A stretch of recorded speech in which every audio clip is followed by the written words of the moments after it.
آج ہم ایک بہت ہی خاص، بہت اثر انگیز کتاب کا جائزہ لے رہے ہیں، وکٹر فرینکل کی مین سرچ فار میننگ۔ جی، اور اس کا اردو ترجمہ بھی ہے انسان کی معنی کی تلاش کے نام سے۔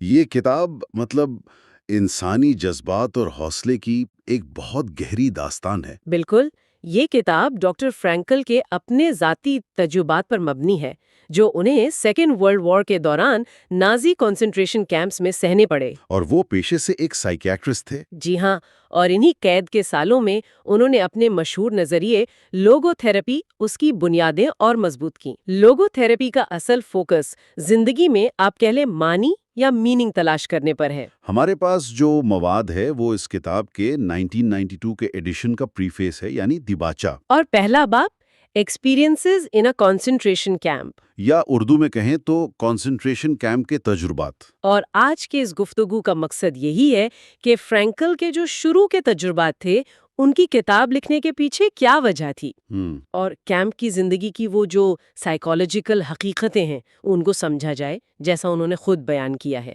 کہ کیسے اتنے مشکل، اتنے غیر انسانی حالات میں بھی یہ معنی کی تلاش جاری رہتی ہے۔ بالکل، تو آئیے اس سفر کا آغاز کرتے ہیں۔ پریفیس میں فرینکل سب سے پہلے تو اپنی کتاب کی جو حیران کن کامیابی ہے اس کا ذکر کرتے ہیں، جی، کہ انگریزی میں کوئی 100 بار چھپی، 21 زبانوں میں ترجمہ ہوئی۔ اور صرف انگلش ایڈیشن کی 30 لاکھ سے زیادہ کاپیاں 1992 تک بک چکی تھیں۔ ہاں، لیکن دلچسپ بات یہ ہے جو آپ نے پہلے بھی اشارہ کیا، جی، کہ فرینکل اسے اپنی ذاتی کامیابی نہیں مانتے۔ اچھا، وہ کہتے ہیں کہ یہ اصل میں ہمارے زمانے کی جو بے چینی ہے، جو مزری ہے، ہاں، اس کا ثبوت ہے کہ لاکھوں لوگ ایسی کتاب پڑھ رہے ہیں جس کا عنوان ہی زندگی کے معنی پر سوال اٹھاتا ہے۔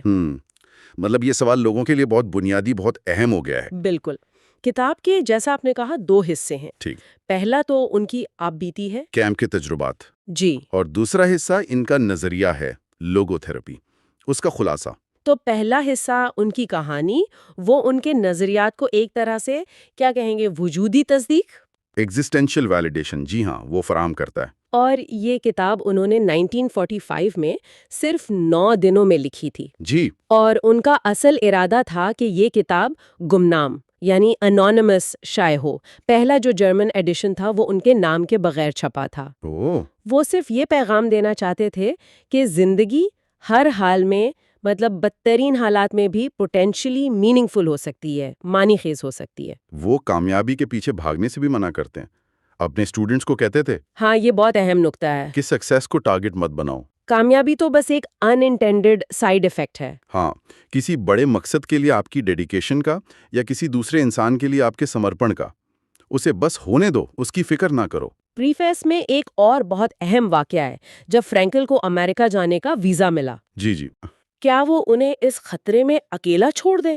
دوسری طرف ان کا وہ دماغی بچہ تھا، لوگو تھراپی کا نظریہ، جسے وہ دنیا میں پھیلانا چاہتے تھے۔ تو پھر انہیں ایک جیسے اشارہ ملا۔ ہاں، آسمان سے اشارہ۔ ان کے والد کو ایک جلے ہوئے سینیگوگ کی جگہ سے سنگ مرمر کا ایک ٹکڑا ملا، اچھا، جس پر عبرانی میں 10 کمانڈمنٹس کا ایک حکم لکھا تھا، اپنے ماں باپ کی عزت کرو۔ تو بس یہ دیکھ کر فرینکل نے وہیں رکنے کا فیصلہ کیا، والدین کے ساتھ رہنے کا، ویزا استعمال نہیں کیا۔ جی، یہ واقعہ ان کی زندگی کے فلسفے کو ظاہر کرتا ہے کہ ذمہ داری اور معنی کا احساس حالات کے مطابق فیصلے کرنے میں کیسے مدد دیتا ہے۔ صحیح۔ اب آتے ہیں کتاب کے پہلے باب پر۔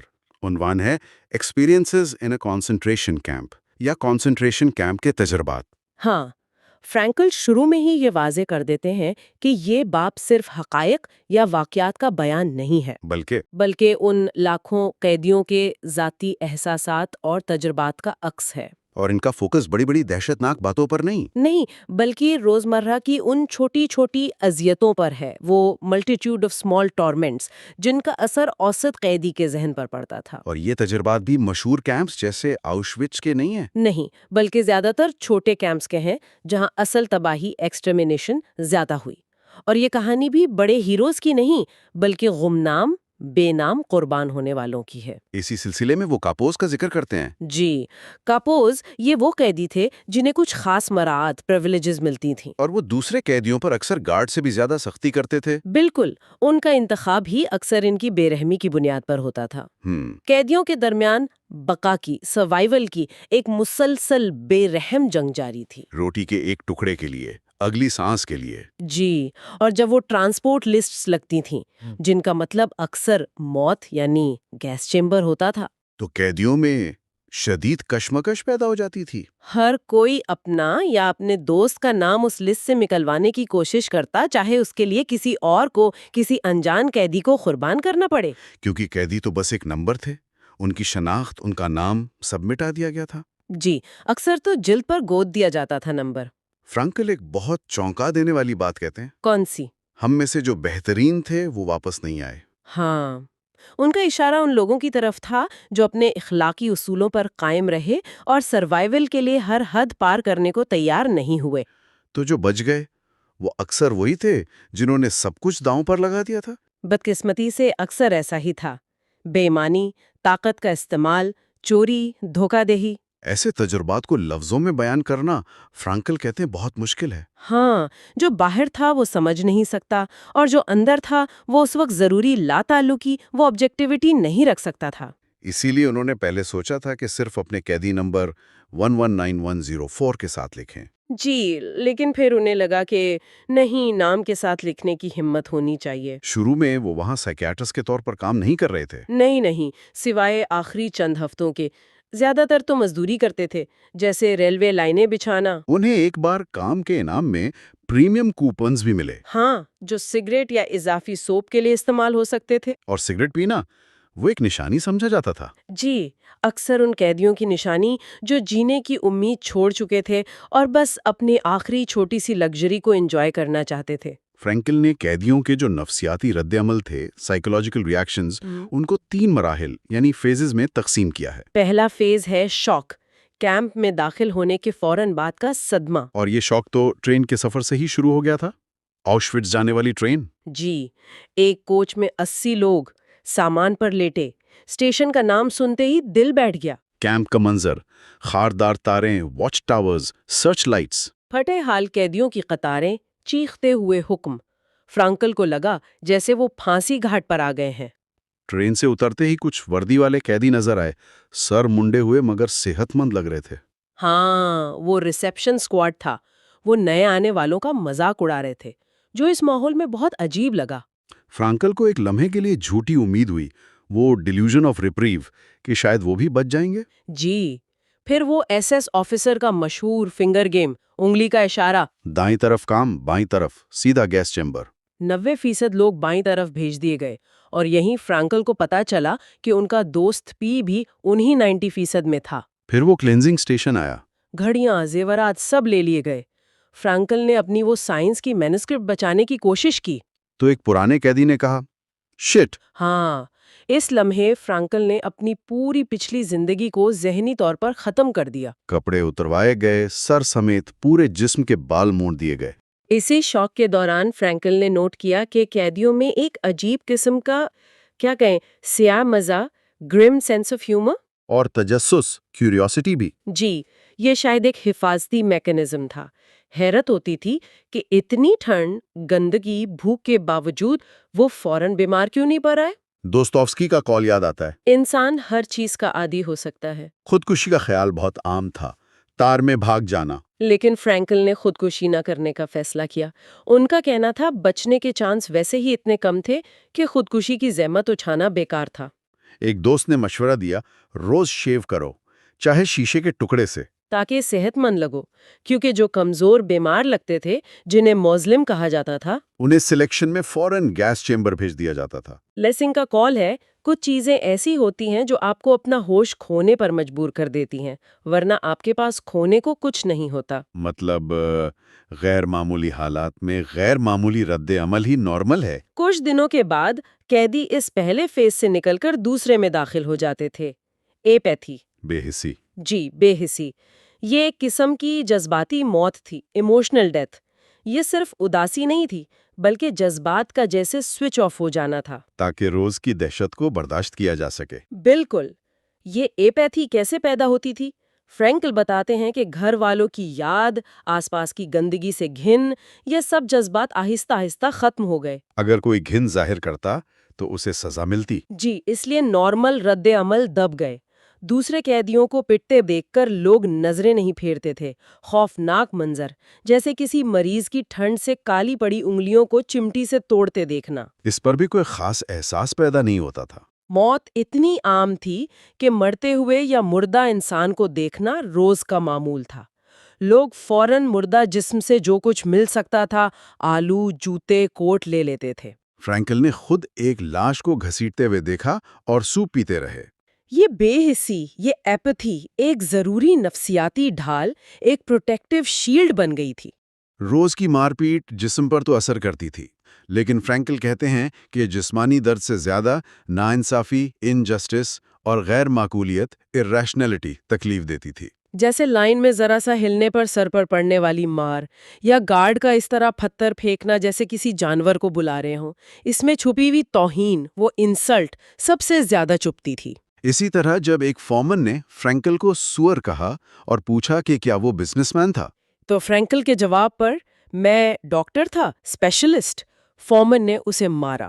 فرینکل کو اس بات پر شدید غصہ آیا کہ ایک جاہل آدمی اس کی زندگی یا موت کا فیصلہ کر رہا ہے۔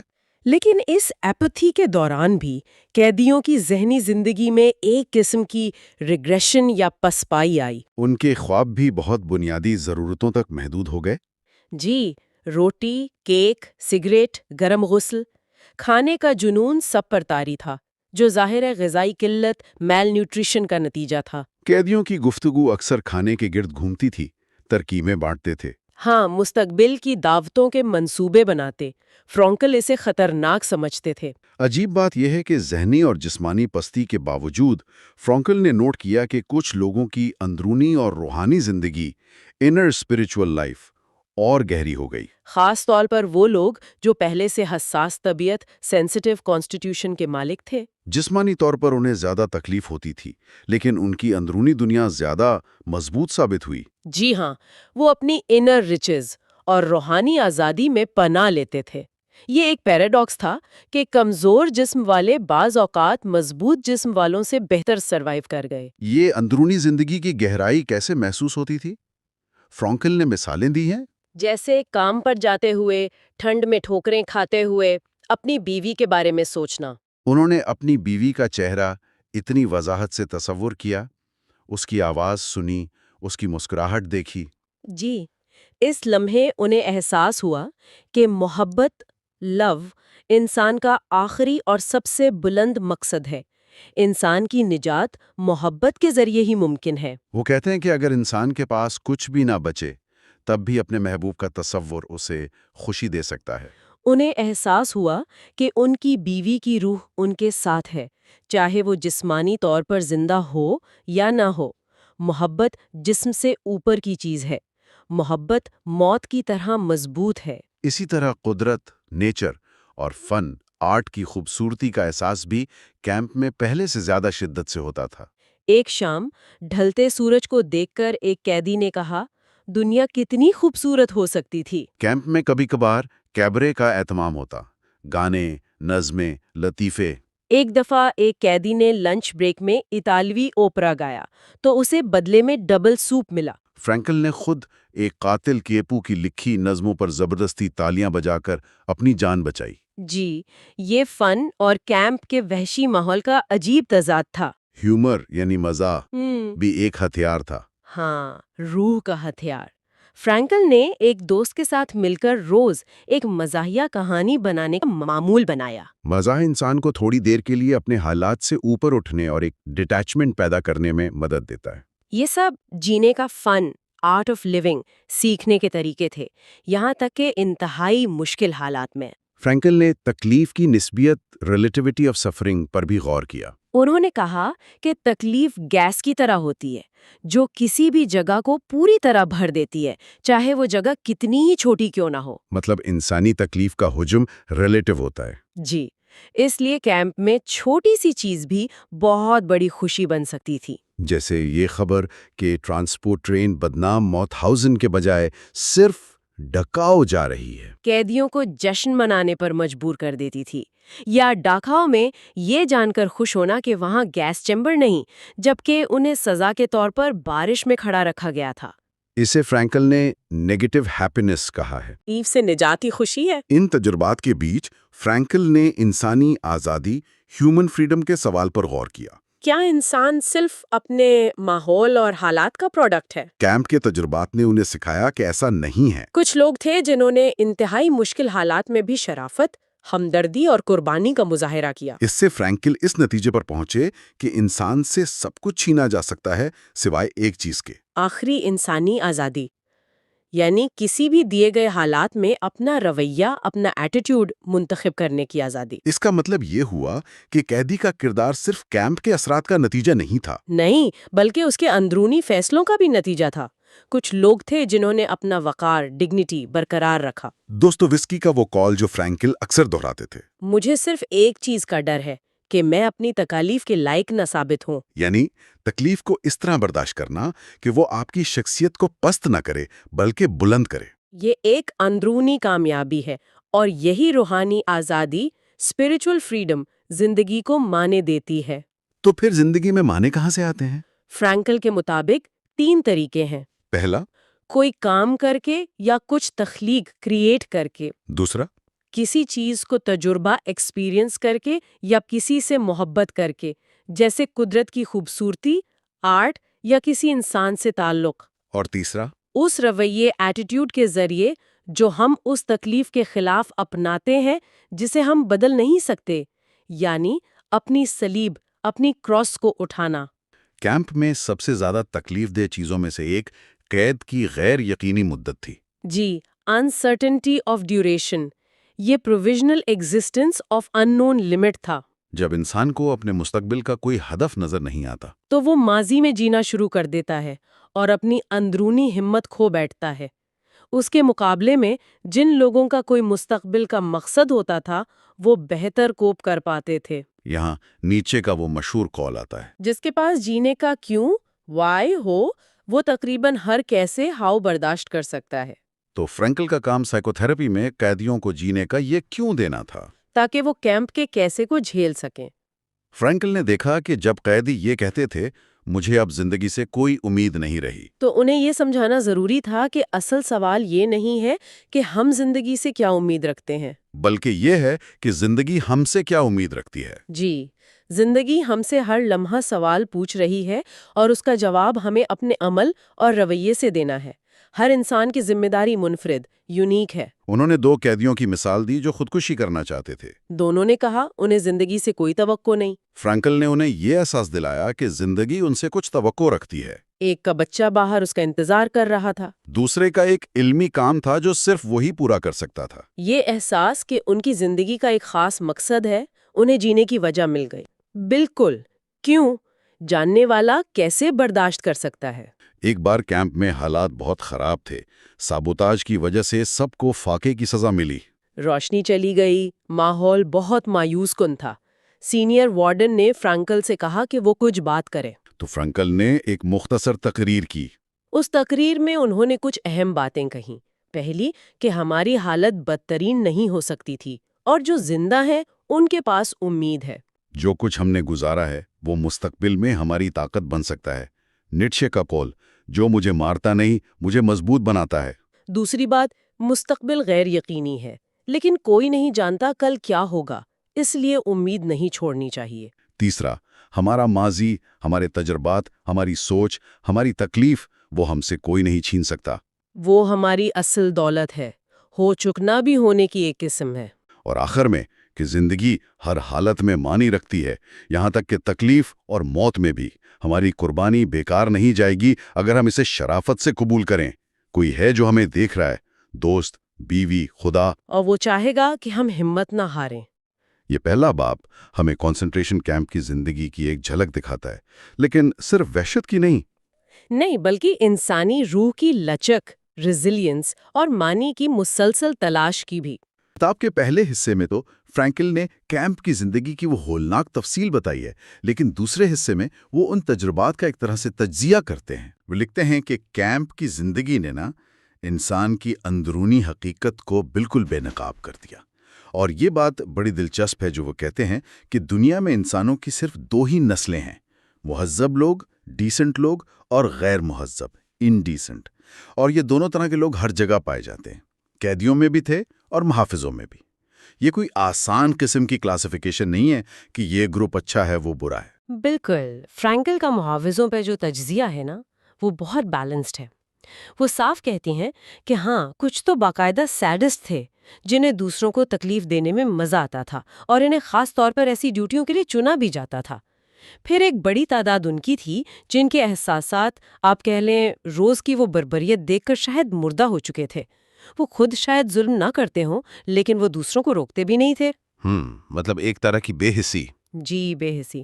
مگر وہ یہ بھی بتاتی ہیں کہ انہی محافظوں میں کچھ ایسے بھی تھے جنہوں نے بالکل غیر متوقع طور پر رحمدلی دکھائی۔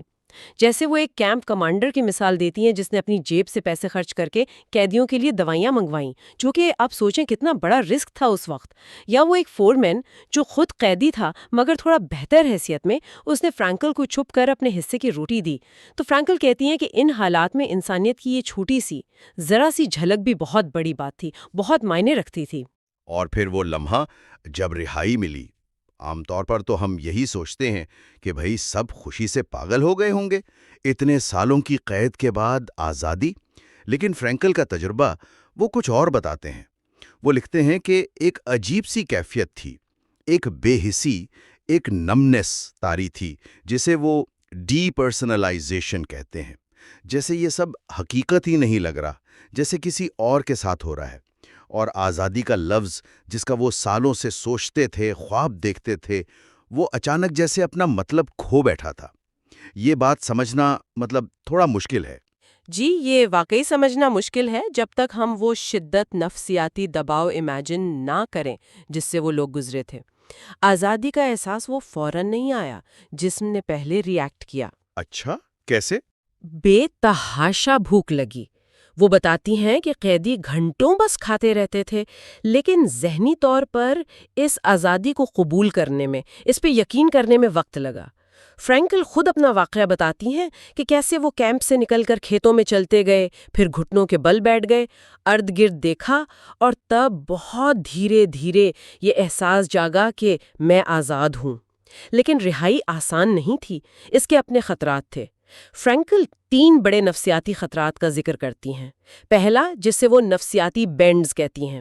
جیسے غوطہ خوروں کو ہوتا ہے؟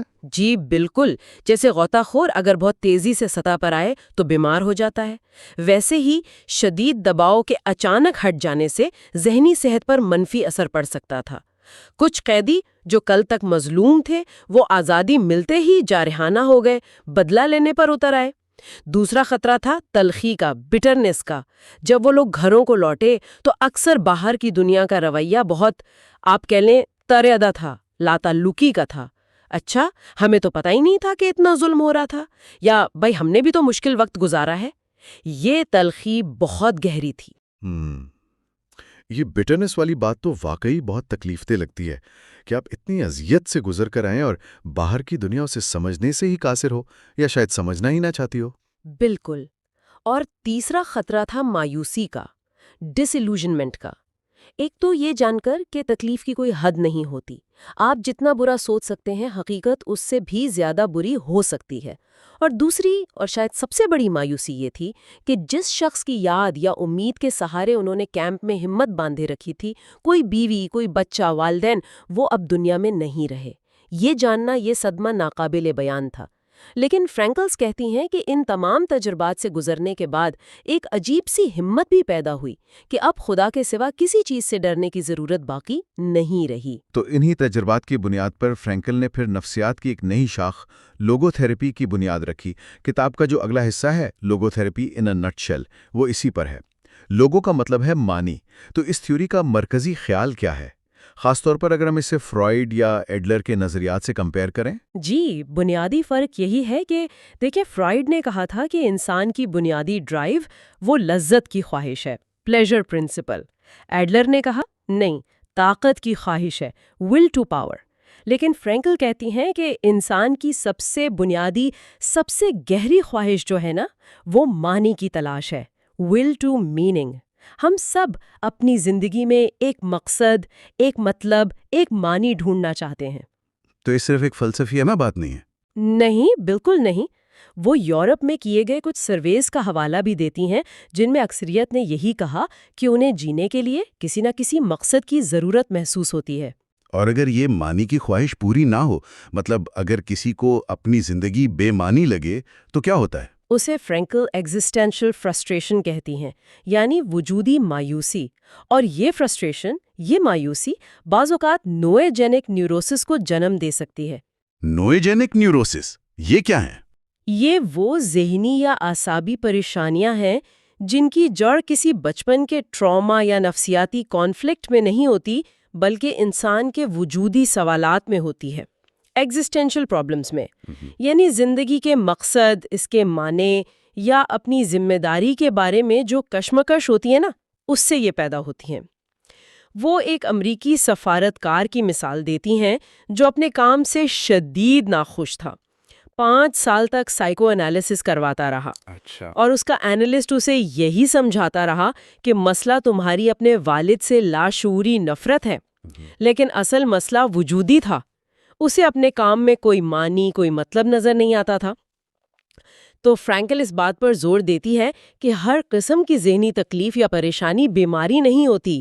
وجودی کرب، ایگزسٹینشل ڈسٹریس، یہ انسان ہونے کا حصہ ہے، یہ کوئی ذہنی بیماری لازمی نہیں. یہ نکتہ واقعی بہت اہم ہے کہ ہر تکلیف بیماری نہیں.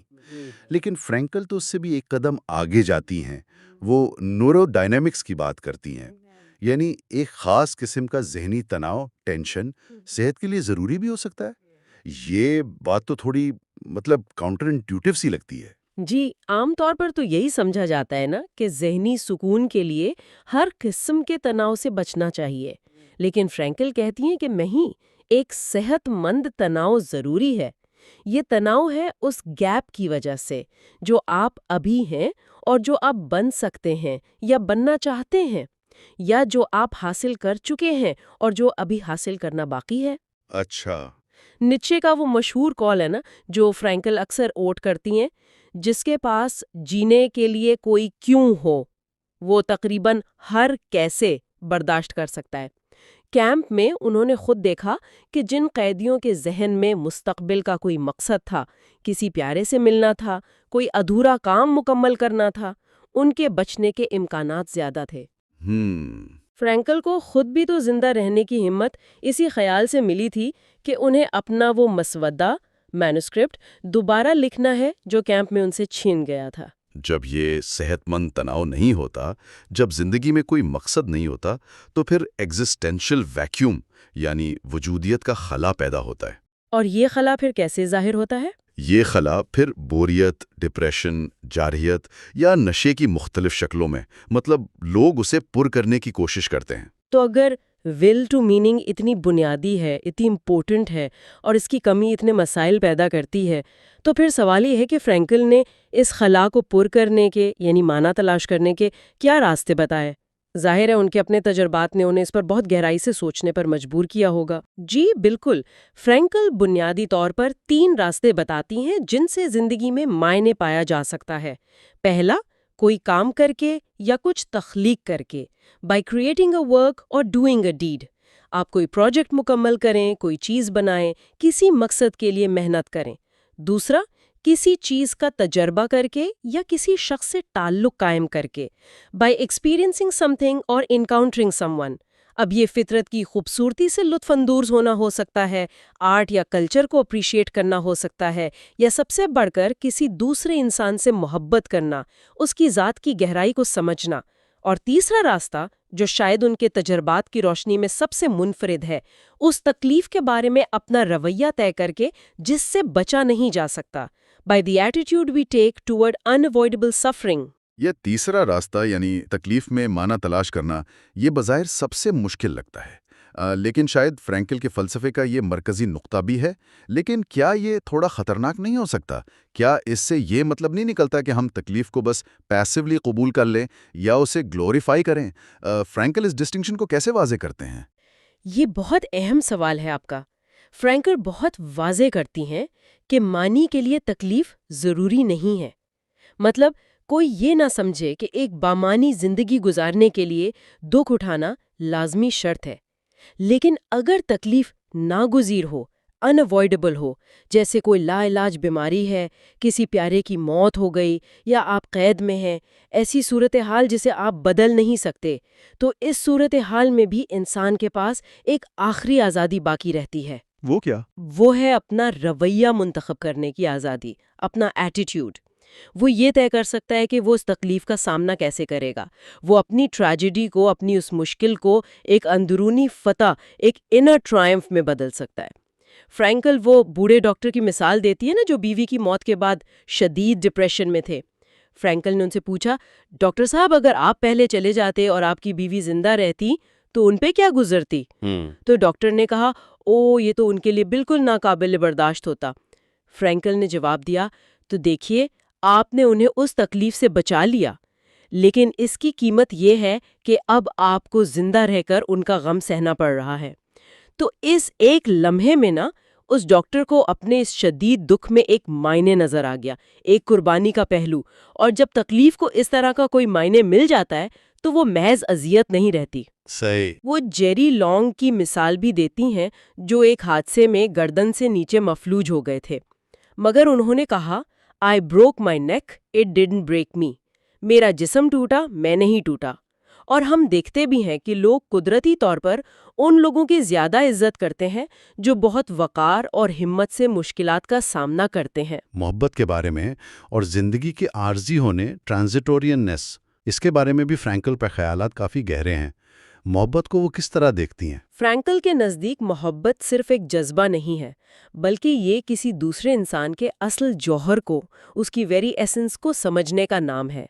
یہ صرف اس شخص کو دیکھنا نہیں جو وہ ابھی ہے، بلکہ اس کی جو پوشیدہ صلاحیتیں ہیں، پوٹینشیلٹیز، ان کو پہچاننا اور انہیں حقیقت بنانے میں اس کی مدد کرنا. تو یہ ایک بہت فعال، ایکٹیو اور تخلیقی، کریٹیو عمل ہے. اور یہ خیال کہ زندگی عارضی ہیں، ایک دن ختم ہو جائے گی، کیا یہ چیز زندگی کو بے معنی نہیں بنا دیتی کہ آخر سب نے مٹی میں ہی مل جانا ہے؟ فرینکل کہتی ہیں، بالکل نہیں، بلکہ زندگی کا یہی عارضی پن ہی اسے ذمہ داری کا احساس دلاتا ہے، رسپانسبلٹی.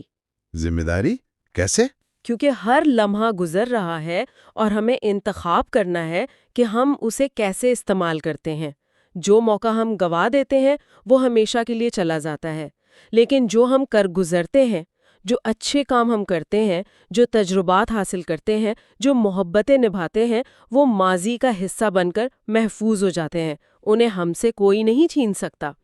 فرینکل کا ایک بہت خوبصورت جملہ ہے، "Having been is the surest kind of being." یعنی ہو چکنا وجود کی سب سے پکی، سب سے یقینی شکل ہے. واہ!